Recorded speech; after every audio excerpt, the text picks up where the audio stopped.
esse é um dos assuntos que gera mais polêmica aí no mundo dos investimentos, só que é algo muito simples de entender. Para quem aporta mensalmente, que tem aquela filosofia que eu expliquei de aportar sem se preocupar com o preço, mas focando na qualidade dos ativos, quando você foca no seu trabalho, no tamanho do seu aporte e na qualidade dos seus ativos, o preço acaba se tornando irrelevante em todo esse contexto. Porque o que mais importa para o seu enriquecimento é o tamanho do seu aporte, é o tempo que você fica investido, conforme eu mostrei lá. Quanto mais tempo você ficar, melhor. E os juros compostos, né? Então, é o tempo, o aporte e o quanto você fica investido lá. Como é que é? É, é o tempo, o aporte e o valor dos seus investimentos. Isso aí, estava esquecendo do valor, que é a qualidade dos seus ativos. Então, esses são os fatores fundamentais. Então, o preço acaba ficando irrelevante, porque quando você pega matematicamente e faz aí, compara a pessoa, o perfect time, que é a pessoa que aportou sempre na mínima de cada mês, durante um determinado tempo, na mínima de cada ano, aqui no caso desse gráfico, que é do S&P 500. Eu trouxe tanto do S&P 500 quanto de um brasileiro aqui para a gente fazer uma ação brasileira para a gente comparar. E você pega ali a pessoa que, no caso aqui, o perfect Timing, ele considera aí aportes de $2.000 por ano no fundo que segue o S&P 500, tá? Desde 1993 até 2012. Então, mais ou menos aí 20 anos de investimento. O Perfect Time ele compra sempre na mínima de cada ano, tá? O Invest Immediate ele pega esses $2.000 e compra sempre no dia primeiro pregão do ano, sem olhar preço. O Dollar Cost Average ele divide esse valor de $2.000 em 12 aportes mensais. Então ele divide lá, vamos botar aí mais ou menos $200 por mês, tá? O Bad Time ele compra sempre no preço mais alto do ano. Então ele vai lá e pega os 2.000 e compra no preço mais alto.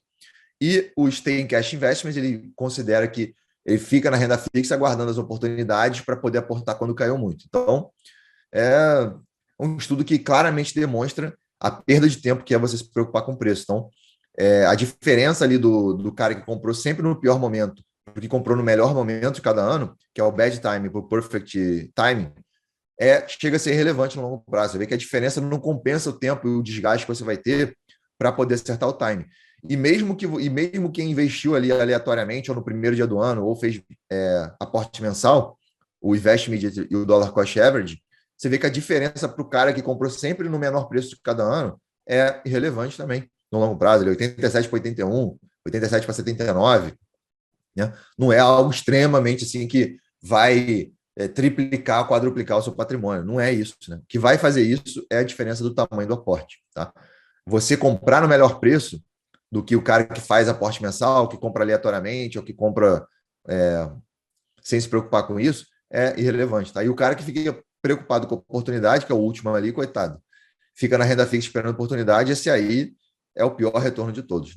E aqui, no caso das ações brasileiras, tem esse exemplo com a Ambev, que o azulzinho ali é R$100 por mês aportados. Deixa eu ver quando, se eu não me engano, acho que foi de 2000 até 2017. Então foram mais ou menos 17 anos aí de aporte, tá? Comprando R$100 por mês em Ambev, você vê ali que a compra mínima do mês, na máxima do mês, desculpa, é o gráfico azul, 424 mil.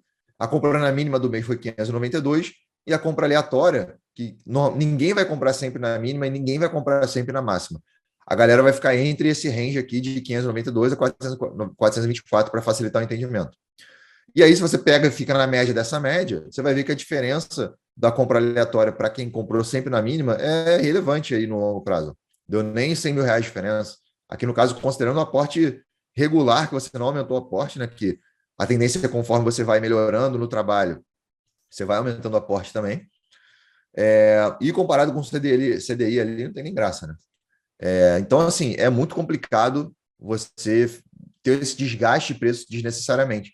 Tá? O que eu vejo é que essa galera do valuation acaba perdendo muito tempo com preço, sendo que não é necessário, né? Por mais que eles acertem sempre a mínima e ninguém vai acertar, a diferença para você não gastar esse tempo, o retorno que você vai ter em comparação a não gastar esse tempo, chega a ser irrelevante, né? E até é prejudicial, porque para você ter um retorno maior, você vai ter que se dedicar mais. E para você se dedicar mais aos investimentos, você vai ter que se dedicar menos ao seu trabalho. E com isso você tende a ganhar menos. E com isso você tende a aportar menos. E com isso você tende a terminar com um patrimônio menor. Então, essa é a lógica que eu sigo aí nos meus investimentos. Eu compro ali, eu sou basicamente a barrinha cinza aí. Mas, Eduardo, eu não me convenci ainda. você mostrou esses dados aí, eu quero me dedicar 100% à bolsa, quero comprar sempre o melhor preço, eu fico lá na hora do almoço analisando os ativos e tal, para mim vale a pena comprar sempre, não vale a pena. Olha aí, Magazine Luiza desabando 80%, quem comprou lá no topo, quem comprou Cielo no topo, quem comprou IRB no topo, quem comprou CVC no topo, e aí? Por que preço não importa? E aí, né, que eu falo, vamos lá.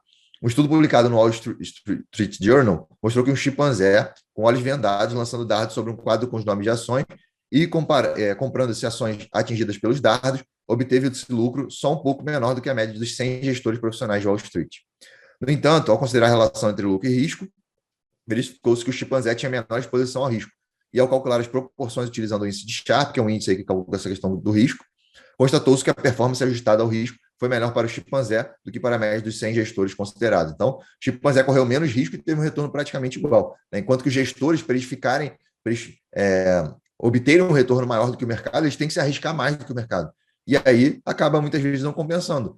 E muitas vezes compensa para eles porque eles ganham em cima da taxa de administração, em cima do tamanho do patrimônio do fundo e não em cima do retorno normalmente. Da taxa de performance é em cima do retorno, mas a taxa de administração não, é em cima do patrimônio. Então, independente se o fundo deu lucro ou prejuízo para os cotistas, ele é remunerado. E com isso, que quem paga são os cotistas, né? Sai dinheiro do fundo para poder remunerar. Então, assim, pensa bem se gestores profissionais que se dedicam 100% do tempo perdem para o chimpanzé aí ou empatam com o chimpanzé, se você realmente vai superar aí se dedicando poucas horas por dia ou por semana aí tentando comprar barato, que não vai fazer tanta diferença. E aí, né, o que realmente faz diferença no seu patrimônio a longo prazo? A compra na mínima ali do mês, pegando aqueles 592, e agora o cara que focou no trabalho e aportou 50% mais. Ao invés de aportar 100, aportou 150 na maior cotação de cada mês, tá? Então, comparando o cara do valuation que comprou sempre na mínima de cada mês com o cara que aportou mais e comprou sempre na máxima. Obviamente, isso não vai acontecer, né? O cara não vai comprar sempre na mínima e o outro nem sempre na máxima, mas dá para entender a diferença aqui, que mesmo comprando na máxima, ele terminou com um patrimônio muito maior porque aportou mais, né? Então, a matemática que está provando a irrelevância que chega a ter o preço quando você pensa no longo prazo, quando você pensa em aumentar os seus aportes, focar no seu trabalho,